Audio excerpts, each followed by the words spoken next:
I don't want to be left out. That's probably why I wrote in such a way. I just think that sometimes in the evangelical American church, we're enamored with youth. And of course, we need to mobilize young people who will invest their life serving the Lord Jesus in a cross-cultural context. But in our overemphasis sometimes on youth, we forget that you have a tremendous number of people who not only have life experiences, they have the wisdom that comes with that. They have maybe decades long walk with the Lord Jesus and the relational clout and discipling kind of maybe power of that kind of relationship. But they also have these wonderful resources of time and money. And so I was at a Perspectives event a couple of weeks ago, and a couple came up to me and said, we would really like to talk more about what God is sort of calling us to be a part of. We're about 2 or 3 years away from retirement. They're young because people are able to retire at younger ages.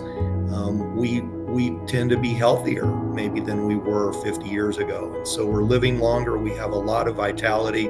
To refer to someone in their mid 60s as old is really not even true because they have physical abilities, mental abilities, emotional, relational abilities, spiritual abilities. All that to say, this couple said, would you have a place for us within WorldVenture?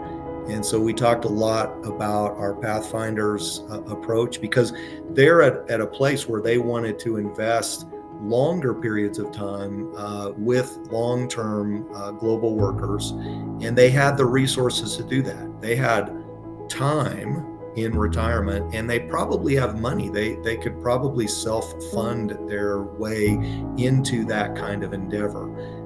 But I just don't want ever people to feel like, hey, you've reached a point where you either put yourself on a shelf or someone else puts you on a shelf just because you don't fit a particular traditional standardized approach to engagement in kingdom work. Get out there. You have something that you can give. And if somebody hasn't told you as a 60 or 70 or even 80-year-old that you still have a ton that you can do to make a contribution to kingdom work, then let me be the one to tell you that today.